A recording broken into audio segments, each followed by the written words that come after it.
Well, big win for Tiger Woods over the weekend as he matched Jack Nicklaus's record for number of PGA Tour victories. I think that number was 73. He won at Muirfield Village over the weekend at the Memorial Golf Tournament. In dramatic fashion, of course, Woods is going to be at the Greenbrier Classic, which is going to run July 2nd through the 8th at the Greenbrier Resort. Tim McNeely is tournament director. Joins us on Metro News Talkline. Catfish, good morning. Anybody call you Catfish anymore? Hoppy, there are still people in Logan County who don't know my real name. Really? But now you're Tim, or probably one day you're going to be Timothy, because you go out, you're big time, and it's like, I'm Timothy McNeely from the Greenbrier. I think you know better than that.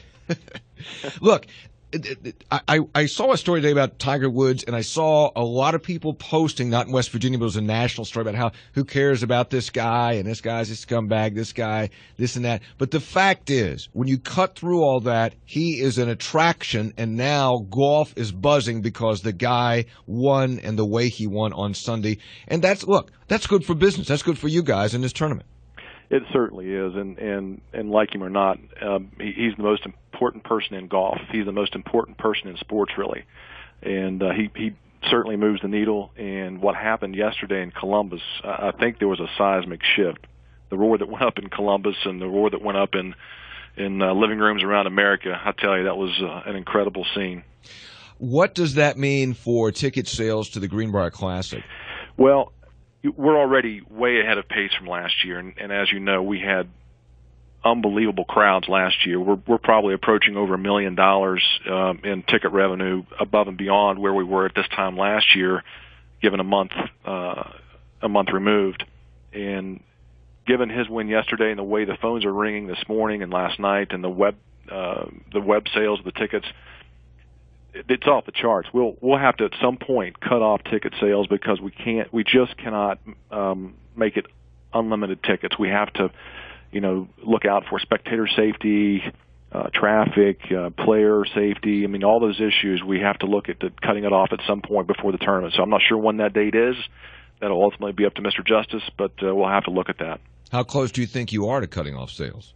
Well, again, we have to consult the PGA Tour on numbers, because we're getting to a point where we have U.S. Open like numbers as far as ticket sales, and you saw the crowds last year. So we're going to consult the tour, and Mr. Justice will also be in that meeting. But I would certainly say sometime before the tournament. I can't imagine us keeping tickets on during the tournament for walk-up sales, but again, that'll be up to Mr. Justice in consultation with the tour. Tim McNeely's with us, tournament director of the Greenbrier Classic. And tell me a little bit more about that, if you know. Does the PGA, do they look at it and go, look, we know how this thing works, and this is probably a number?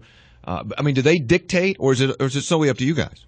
You say it's in consultation, but they don't dictate. They don't dictate, but frankly, they do this all over the country at different venues, and every venue is different as far as spectator movement and traffic and safety issues and all of those things. So there's not a clear-cut number, but given that they know what it looks like around the tour and around the country, they can advise us what a good number is, and where we can push the envelope and where we can't. Mm-hmm. Could you conceivably say you can come maybe sell tickets for Thursday and Friday, but not Saturday and Sunday? You know what? We're not going to do that this year. We've already we're too far in right now. We sell badges by the weekly badge, and that includes all three of the concerts. It's the $189 grounds badge that includes all week of golf and all three concerts. So we're gonna continue with that and see how that goes this year, and we might reevaluate after this year. Tim McNeely's with us, tournament director of the Greenbrier Classic. Again, on those numbers, it is dicey because you're going to be tempted to get more people in there, but then if you have traffic problems or you have crowd control problems, then people aren't going to have the kind of experience they expect, and that so. Well, you're right, and that's what the Greenbrier is all about: is experiences and what kind of show we put on, and what kind of experience the players have, the spectators have, the sponsors have, the volunteers have. So we have to be very careful and not impede on that experience, and make sure that that's everybody leaves the Greenbrier like they do the other 51 weeks of the year. But you are still selling tickets. We are still selling tickets, and they are selling like crazy. Yeah, really, are you is it regional? Are you getting any national or international traffic? We are getting national traffic. I think we've sold in 28 different states as far as ticket sales, but primarily it's the 3 and 4 hour drive range, and people find hotel rooms. There's hotels all the way in Bluefield and Beckley and Covington and Snowshoe. I mean, everybody's being lifted up by this, so people are finding a way to get here, and they're finding places to stay, and they want to see this epic battle. We've got Phil and Tiger and so many other great players. It's going to be a wonderful week. Yeah. Do you need them? How important is it for them to make the cut?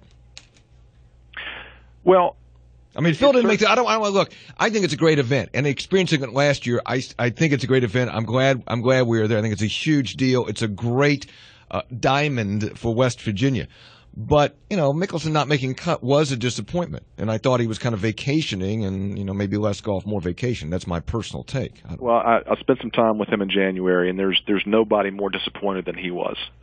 He loved it here. He loves, as he told me, he loves coming to West Virginia. He loves the Greenbrier, and he loves what Mr. Justice is doing for the Greenbrier and for the state. And there's nobody more disappointed than he was, and he has all but promised that he will make the cut this year. But that's something that's a risk for every tournament. We don't know how folks are going to play any given week, but we do look forward to having Tiger and Phil here, and along with all the other players, wonderful players. Tom Watson's going to be here. I mean, it's going to be an unbelievable field.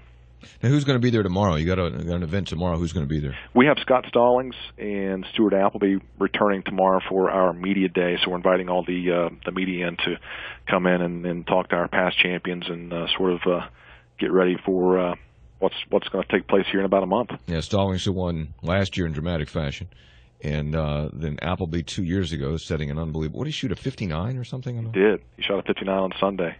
Yeah. What do you have to do between now and tournament time? How long is your list?